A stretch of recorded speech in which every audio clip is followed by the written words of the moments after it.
दोस्तों, देव उठनी एकादशी 2024 में कब है? देव उठनी एकादशी जाने तिथि, शुभ मुहूर्त और व्रत कथा। नमस्कार दोस्तों, स्वागत है आप सभी का फिर से आपके अपने चैनल दिव्युग वॉइस पर। चलिए आज की वीडियो शुरू करते हैं। प्यारे दोस्तों, कार्तिक माह के शुक्ल पक्ष में पड़ने वाली दूसरी एकादशी को देव उठनी एकादशी कहा जाता है। इस बार देव उठनी एकादशी का व्रत 12 नवंबर को रखा जाएगा। यह एकादशी बेहद महत्वपूर्ण है। मान्यता है कि इस दिन भगवान विष्णु 4 माह तक सोने के बाद जागते हैं। इन 4 महीनों में भगवान विष्णु के सोने या कहे देव शयन के कारण सभी प्रकार के मांगलिक कार्य वर्जित होते हैं। भगवान विष्णु के पुनः जागने के बाद ही सभी मांगलिक कार्य संपन्न हो पाते हैं। देव जागरण या उत्थान होने के कारण इसको देवोत्थान एकादशी भी कहते हैं। इस दिन उपवास रखने और कथा सुनने का विशेष महत्व है।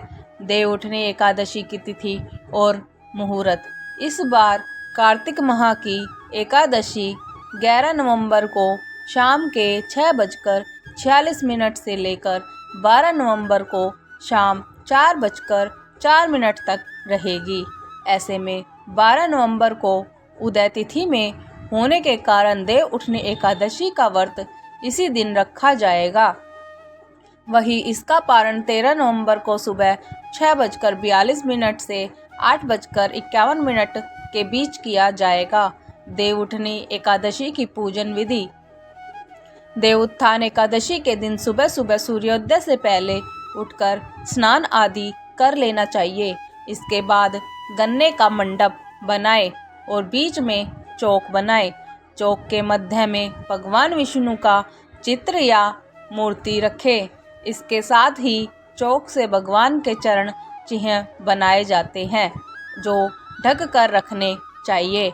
भगवान को गन्ना, सिंगाड़ा और पीले फल मिठाई अर्पित किया जाता है। इसके साथ ही भगवान को पीली मिठाई अर्पित करें। इसके बाद घी का एक दीपक जलाए और इसे रात भर जलने दे। यहीं पर बैठकर विष्णु पुराण और व्रत कथा सुने। देव उठनी एकादशी के नियम। देव उठनी एकादशी पर बहुत से नियमों का पालन करना जरूरी होता है। इस दिन केवल निर्जल या जलीय पदार्थों पर ही उपवास रखना चाहिए। अगर व्रत रखने वाला रोगी, वृद्ध, बालक या व्यस्त व्यक्ति है तो वह केवल एक केले का उपवास रख सकता है। इस दिन चावल और नमक से परहेज करना चाहिए। भगवान विष्णु की उपासना करना अच्छा रहता है। देव उठनी एकादशी के दिन तामसिक आहार, प्याज, लहसुन, मांस, मदिरा या बासी भोजन का सेवन बिल्कुल न करें। देव उठनी एकादशी कथा। धर्म ग्रंथों में दी गई कथा के अनुसार एक राज्य में एकादशी के दिन प्रजा से लेकर पशु तक कोई भी अन्न नहीं ग्रहण करता था। एक दिन भगवान विष्णु ने राजा की परीक्षा लेने की सोची और सुंदरी भेष बनाकर सड़क किनारे बैठ गए। राजा की भेंट जब सुंदरी से हुई तो उन्होंने उसके यहाँ बैठने का कारण पूछा। स्त्री ने बताया कि वह बेसहारा है। राजा उसके रूप पर मोहित हो गए और बोले कि तुम रानी बनकर मेरे साथ महल चलो। सुंदर स्त्री के राजा के सामने शर्त रखी कि यह प्रस्ताव तभी स्वीकार करेगी जब उसे पूरे राज्य का अधिकार दिया जाएगा और वह जो बनाए राजा को खाना होगा। राजा ने शर्त मान ली। अगले दिन एकादशी पर सुंदरी ने बाजारों में बाकी दिनों की तरह अन्न बेचने का आदेश दिया। मांसाहार बनाकर राजा को खाने पर मजबूर करने लगी। राजा ने कहा कि आज एकादशी के व्रत में तो मैं सिर्फ फलाहार ग्रहण करता हूँ।